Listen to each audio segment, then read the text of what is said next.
Has this happened to you? You pull up in a parking stall and your car hits the curb and damages your lower bumper? Let me show you how you can fix this in under an hour and a half and less than 50 bucks.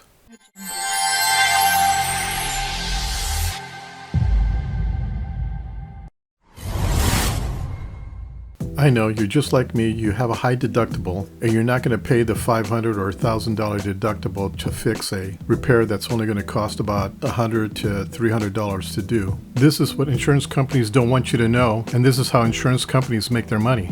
I see a lot of cars driving around with cracks on their fenders, and they don't realize how easy this is to fix. Yes, let me show you how you can fix this in less than an hour and a half and for under 50 bucks. Okay, the first thing you're going to do is look for the body color or code number, and usually it's on the door jamb somewhere.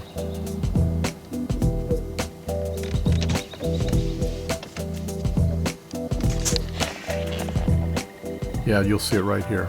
Sometimes it's in your trunk, and sometimes it's in your glove box. If you don't know where to find it, just go to your parts store. They'll show you where it's at. Once you figure out the color, you can get a touch-up marker at your parts store. But if you're like me and you go to the parts store and they don't have your color, what do?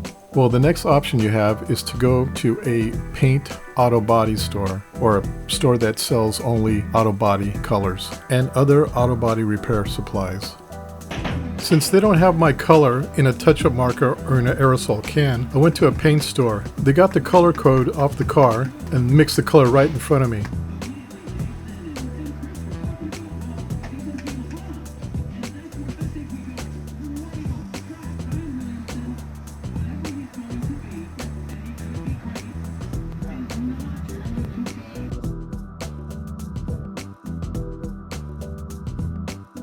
I asked for a small bottle of touch-up and some color in an aerosol can. Took them about 15 or 20 minutes to do this.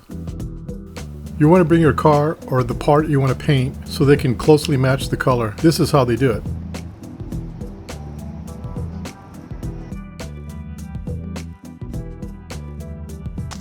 Alright, now that you got your color, now it's time to get to work. I'm taking some lacquer thinner. I'm going to wipe down all the areas to remove all the grease and grime and dirt.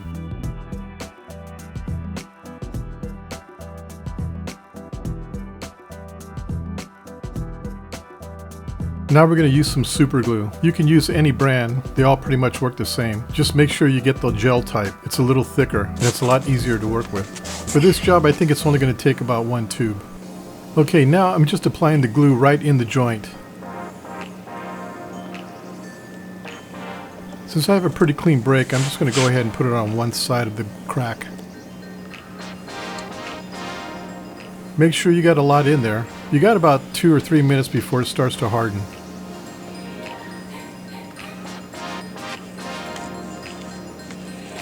It's really not that complicated. It's really simple. Just put a lot of glue in the joint.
Okay, now let's put it together.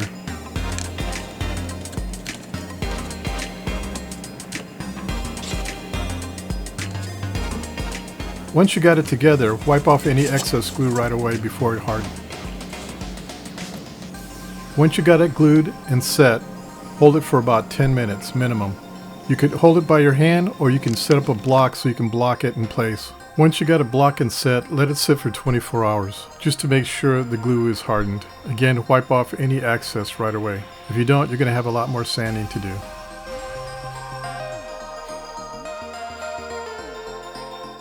Okay, before we apply the Bondo, we want to lightly sand the area. I'm using some 300 grit. Just lightly sand it. If you have any high glue areas, remove it with the sandpaper.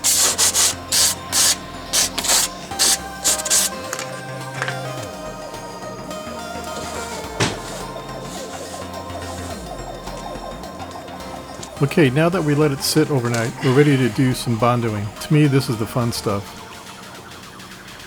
You're going to need some Bondo and some hardener.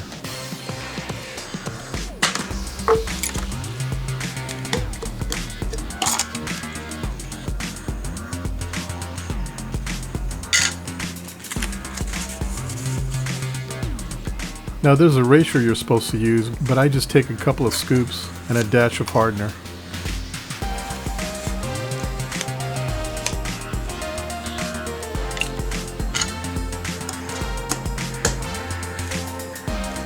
If you're putting on a lot of Bondo, you don't want to mix too much. You just want to mix a little bit at a time. If you need more, just mix some more up. Otherwise, you'll waste it.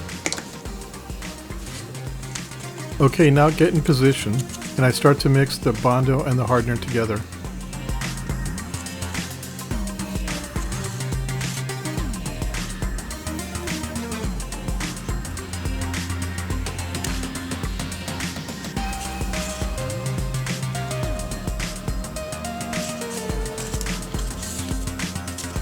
Depending on how much hardener you put in it, you have a working time between 2 and 3 minutes. Bondo will harden in about 10 minutes, but give it an hour so it'll completely dry and harden.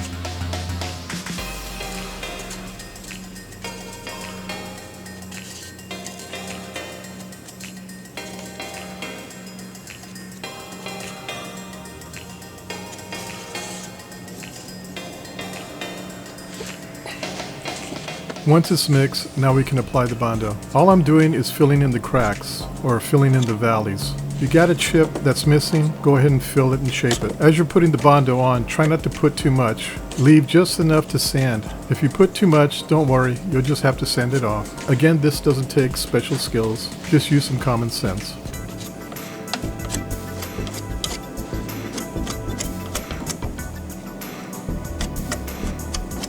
Besides the cracks that you're repairing, if you see any chips or nicks, go ahead and fill it with the Bondo. Now's the time to do it.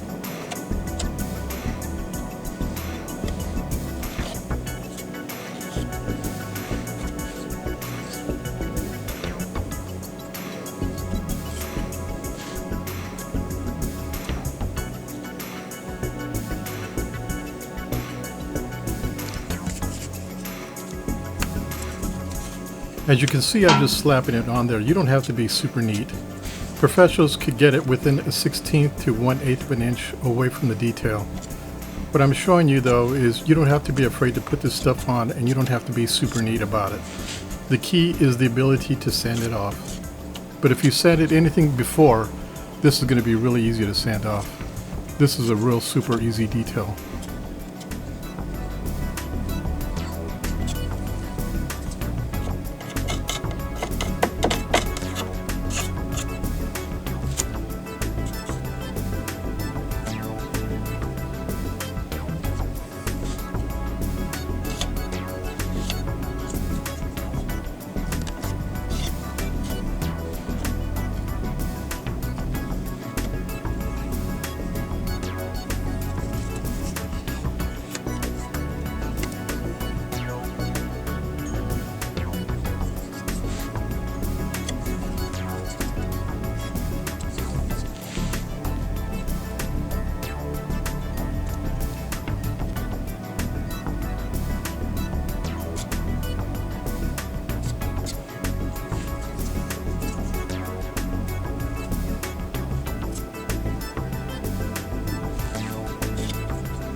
Okay, now it's time to sand.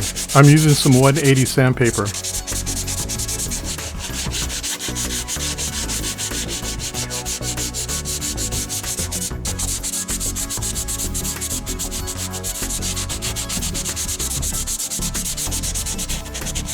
Again, this is really easy to do. Just sand what's not part of the detail. It's pretty hard to overly sand, but if you do, just put some more Bondo on. If you notice that you missed some spots, there's some nicks or dents still, again, just go ahead and mix some more Bondo and fill it in and sand it again.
Once I sanded the detail to where I wanted it, I finished off with some 400 grit. Now that we're done, we're going to spray it with our custom aerosol color. I'm not going to put on any primer, but if you want to buy some primer, that's up to you. All you got to do is just spray it on. There's no big secret. If you ever sprayed anything with rattle can, it's the same thing. I didn't know, but my camera battery died. But this is what it looked like with my first coat. Now I'm applying the last coat. It's looking really good. I put a total of 3 light coats, blending it in on the ends each time I spray. I may just put one more coat on.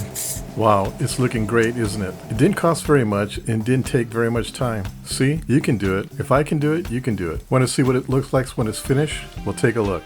Just kidding. This is what it really looks like. Not too bad, huh? Don't let the insurance companies take your money. Do it yourself and put the money in your pocket. Okay, well, I hope you enjoyed this video, and I hope it was very informative. Please check out my other how-to videos. Oh, and check out my new website. There's new items being put in there every day. Don't forget to like and subscribe, and of course, hit the bell. Until then, we'll see you at my next video. Bye!